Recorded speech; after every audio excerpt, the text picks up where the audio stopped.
कि इतना देर आप लोगों ने कथा सुना है, कृष्ण की कथा सुना है, राम की कथा सुना है, बुद्ध की कथा सुना है, दुनिया भर के महापुरुषों की कथा सुना है।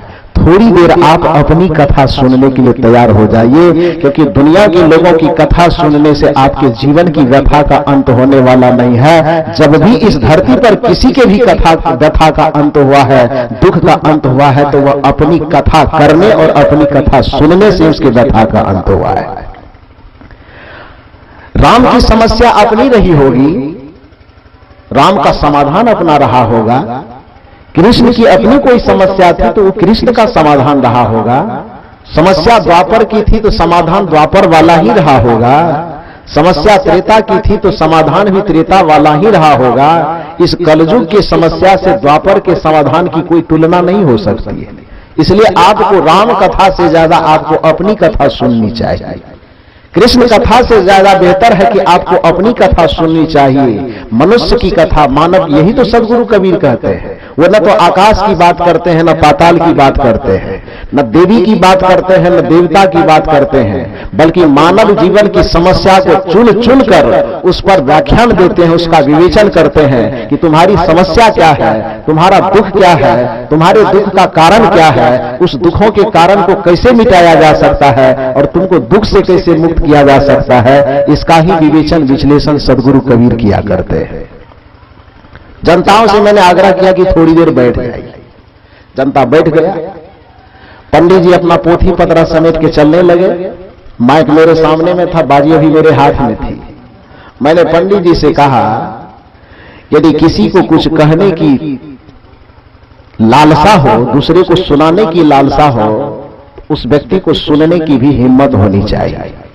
पंडित आश्रम में सत्संगी लोग मिलकर के और भागवत कथा सुनने वाले लोग मिल करके, सब मिल करके, पूरे समाज मिल करके एक आयोजन किया।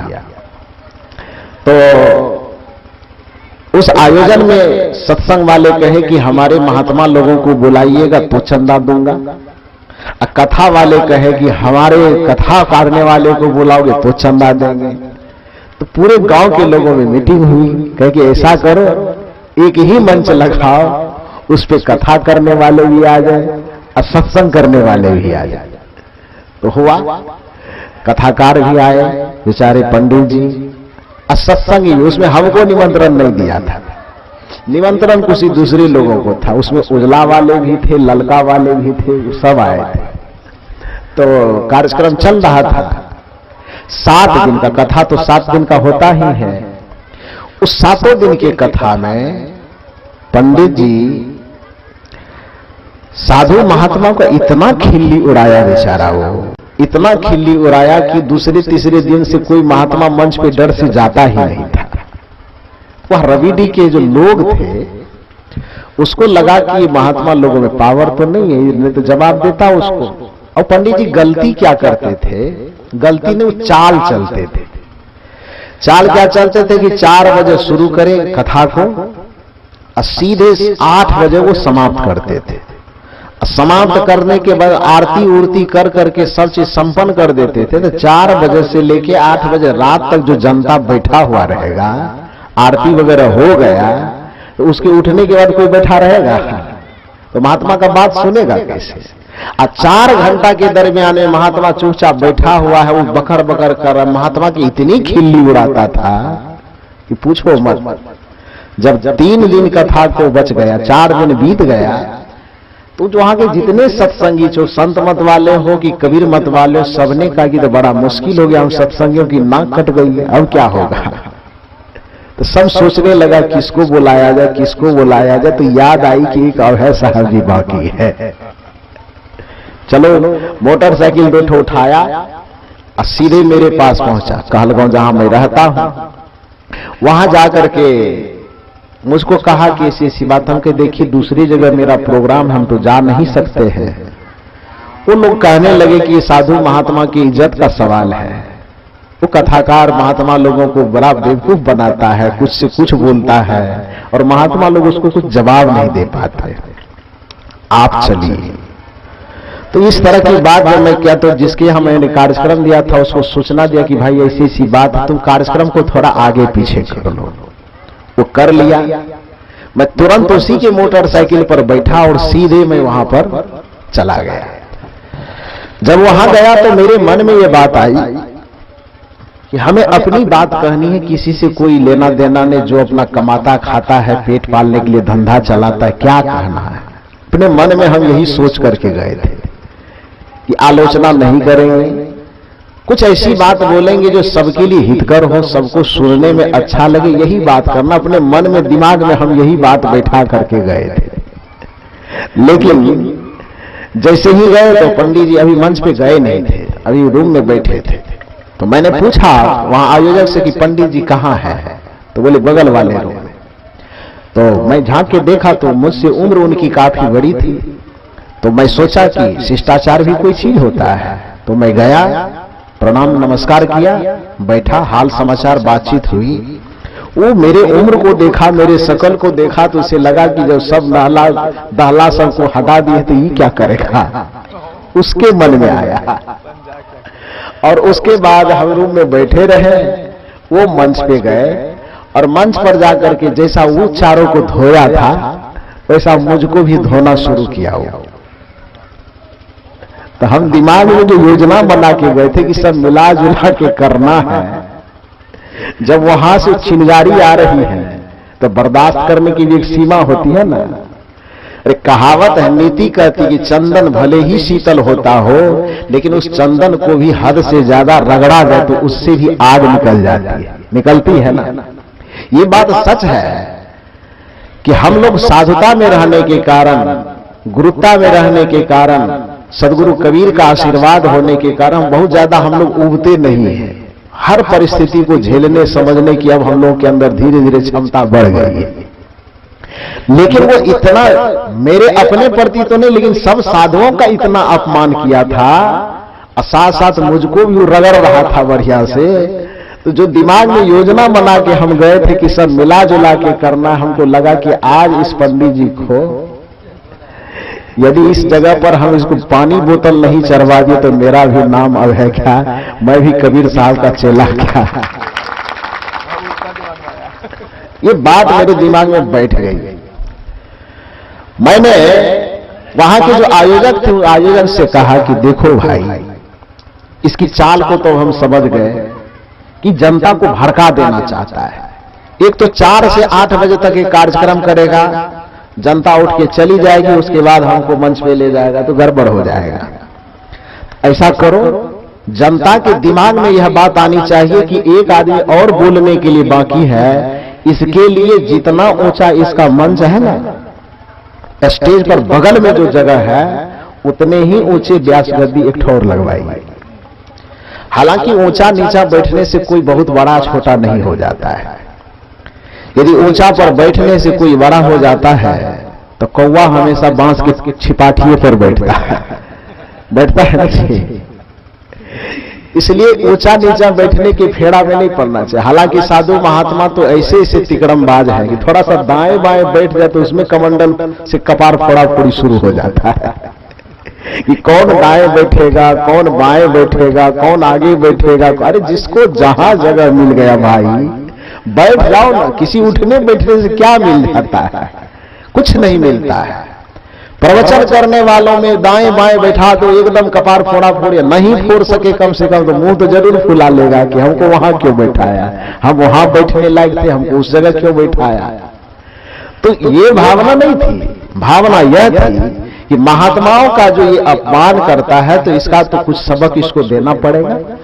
इस वजह से मैंने कहा कि लोगों के दिमाग में यह मैसेज जाए कि एक और बोलने वाले हैं, इसके लिए इसके मंच पर से उठने से पहले एक व्यास गद्दी बगल में और लगवाया गया। मैंने कहा वो कितना देर बोलेंगे, बोला 4 बजे से 8 बजे। मैंने कहा पक्का 7:30 बजे मुझे मंच पे लेके चलो। आधा घंटा पहले मैं उनकी बात आमने सामने सुन लूं वो कहता क्या है।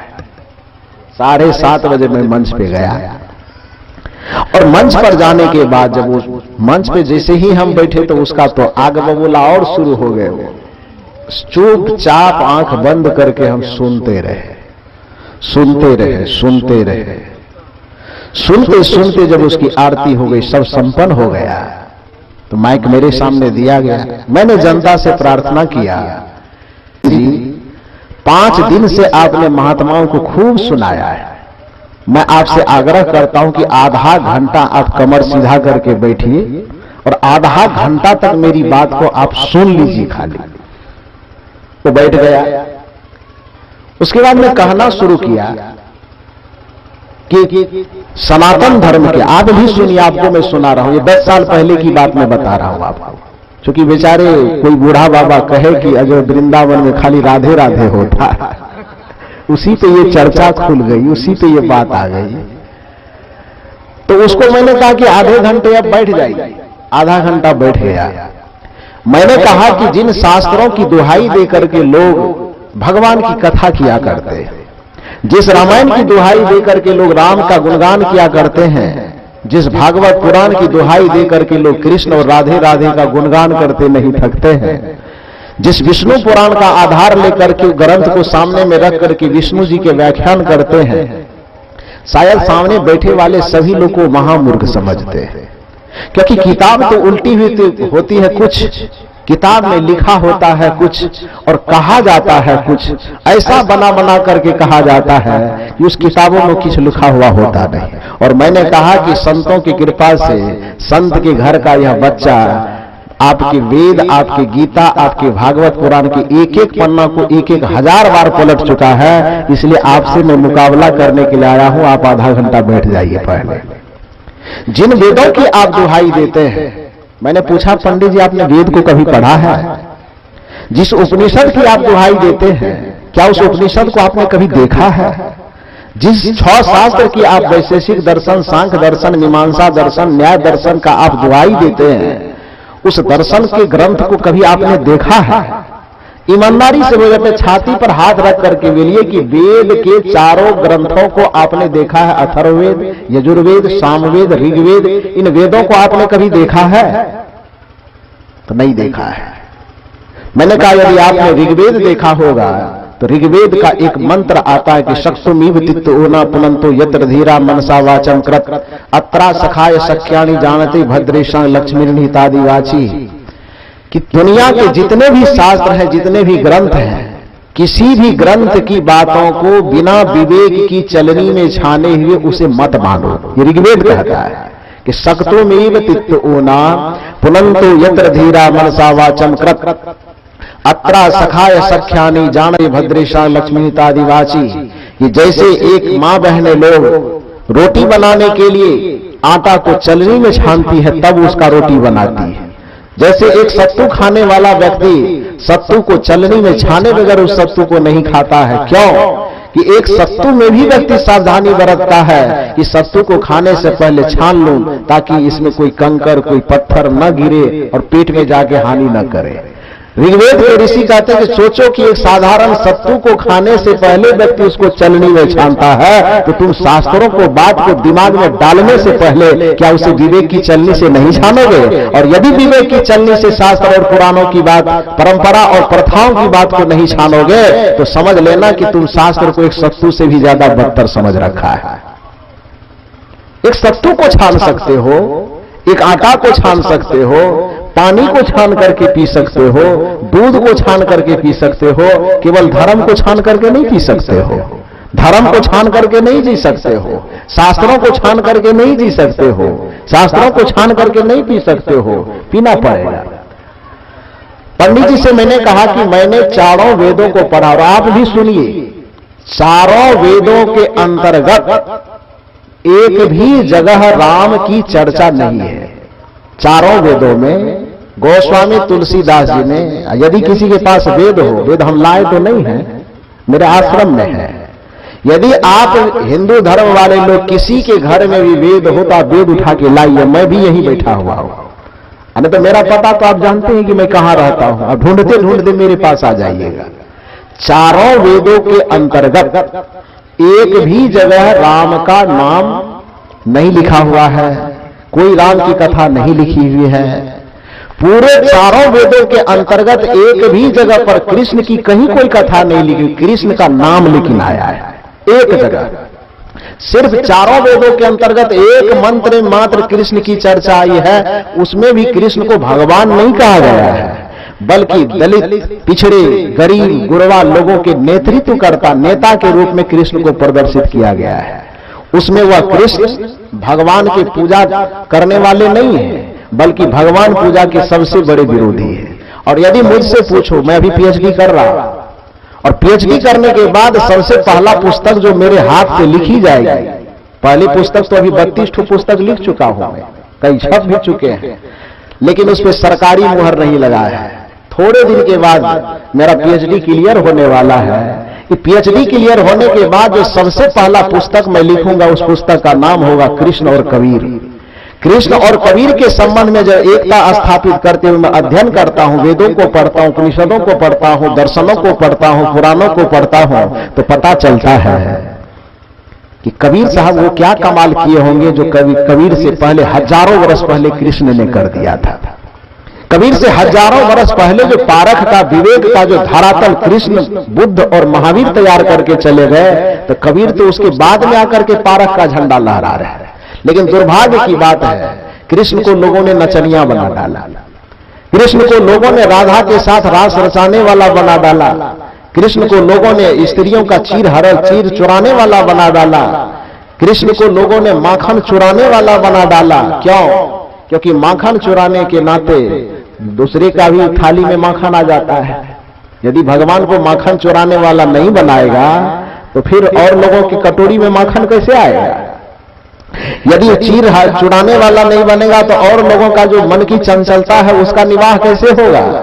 और लोगों की जो रासलीला चल रही है, अपनी रासलीला को छिपाने के लिए वो कृष्ण को रसिक बना डाला, कृष्ण को रासलीला करने वाला बना डाला।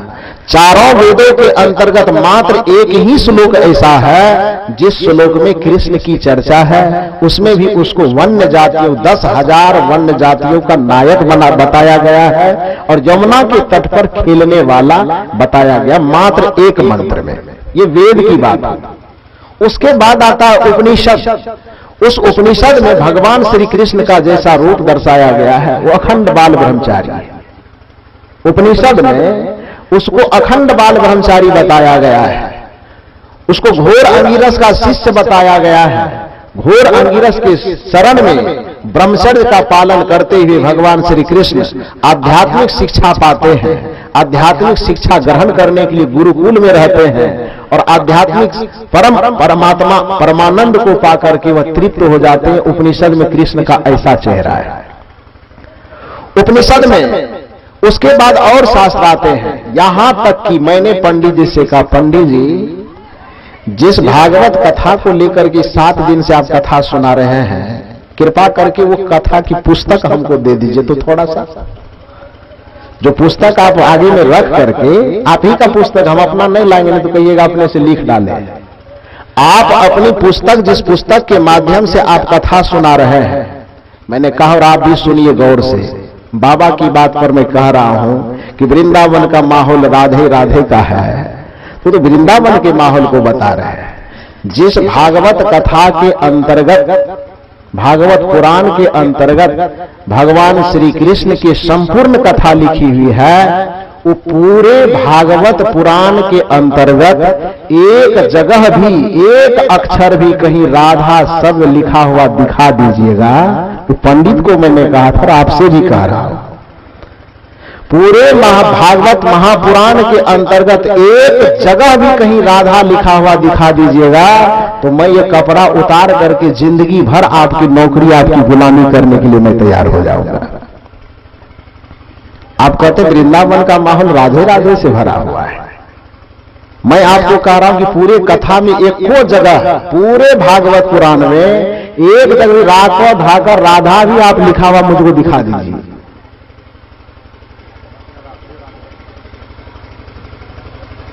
एक जगह भी नहीं दिखा पाए। जैसे कहे पंडित जी तलमलाना शुरू किया, मैंने कहा भाई इसको पकड़ लो, नहीं तो हो सकता है मर उड़ जाए तो दिक्कत हो जाएगी, हमको फंसने की नौबत आ जाएगी। और यकीन मानिए कि 4 आदमी उसको कंधा देकर के किसी तरह उठा करके लेगा। 3 दिन की कथा ऐसे हो गई। 3 दिन कथा नहीं किया हुआ, चौथे दिन में उसके कथा का समापन हो गया। 3 दिन तक उस कथा को आगे बढ़ा करके जैसे भी हुआ हमने उसको संपन्न किया। रविडीह की घटना में बता रहा हूं, आज से 10 साल पहले। कहने का अर्थ यह है कि शास्त्रों में, परंपराओं में ये तो पंडित लोग उल्टा सीधा करके न जाने कृष्ण के व्यक्तित्व को धूमिल कर दिया, भगवान शिव के व्यक्तित्व को धूमिल कर दिया, हनुमान के व्यक्तित्व को धूमिल कर दिया, सदगुरु कबीर के व्यक्तित्व को धूमिल कर दिया, भगवान बुद्ध के व्यक्तित्व को धूमिल कर दिया। कृष्ण का जैसा चेहरा था समाज के सामने, उसका वैसा चेहरा रहने कहां दिया गया है। कबीर का जैसा चेहरा था वैसा चेहरा आपके सामने रहने दिया कहां गया। उसमें तो इतना कालिक पोता है ना कि कृष्ण का जो वास्तविक चेहरा था वो कालिक से ढका चला गया है। कबीर का जैसा चेहरा आपके सामने था वैसा चेहरा रहने नहीं दिया गया, उसको कालिक से ढक डाला। कहने का अर्थ, अब इतनी बात बताइए, एक जगह पर भगवान श्री कृष्ण की कथा भागवत पुराण में आती है, याद रखिए। भागवत पुराण के अंतर्गत एक कथा आती है, यदि किसी के पास कॉपी है तो लिखिए, मैं लिखाता हूं। अध्याय नंबर 84 श्लोक नंबर 10 से 13 के अंतर्गत एक कथा आती है। अध्याय नहीं लिखे, पृष्ठ भी लिखना है क्या? पृष्ठ भी लिखाऊं? अध्याय नंबर 84 श्लोक नंबर 10 से लेकर के 13 तक की कथा आती है।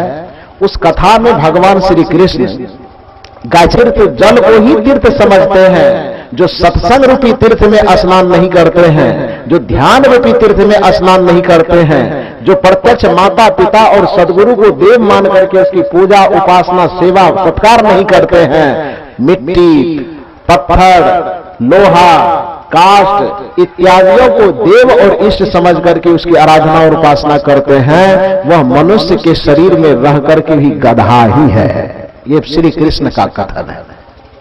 पंडित जी को मैंने कहा कि आप मनुष्य हैं कि गधा है पंडित जी? किताब आगे में हिलाइए। जिस किताब को लेकर के राधे राधे की चुमरी मांग रहे हैं, ये लोग ये भी गई थी, ये गवाही आ गया है, रविडीह की बात बता रहे हैं, ये भी थी उसमें।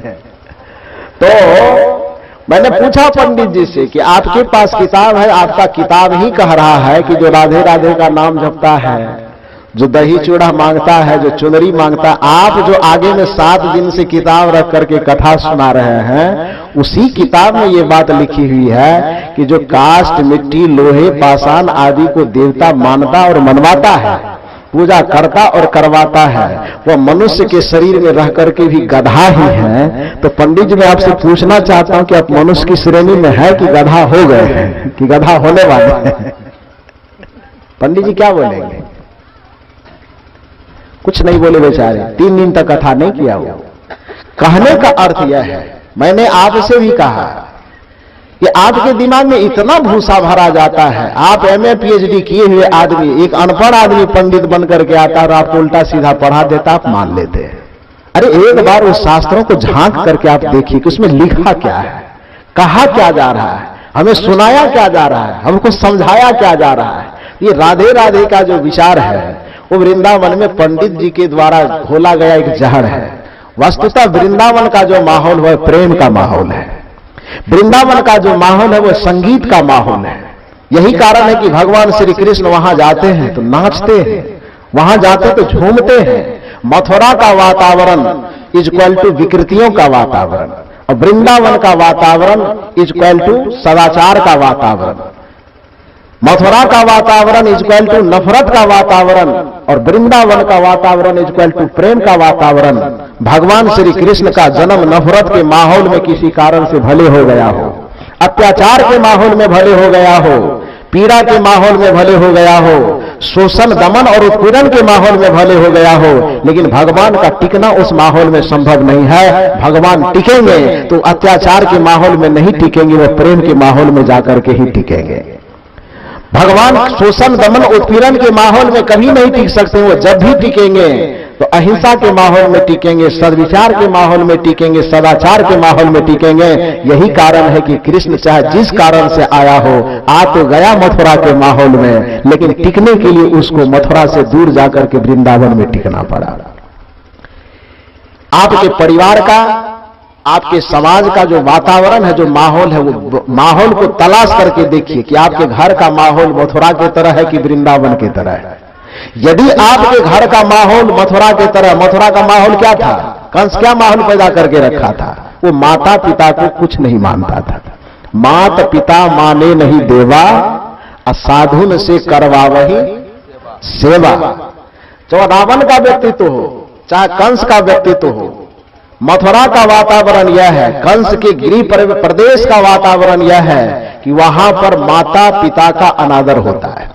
यदि आपके घर में भी माता पिता सास ससुर का अनादर हो रहा है, तो चाहे अपने आप को कितना भी बड़ा पुजारी आप क्यों नहीं समझते हैं, कितना भी बड़ा धार्मिक और भक्त आप क्यों नहीं समझते हैं, समझ लीजिए कि आपके घर का माहौल भी कंस के घर के माहौल जैसा है। और यदि आपके घर का माहौल कंस और रावण के जैसा बना हुआ है, तो दुनिया के कोई भी पूजा पद्धति उपासना को आप अपना लीजिए, आपके घर में राम और कृष्ण कभी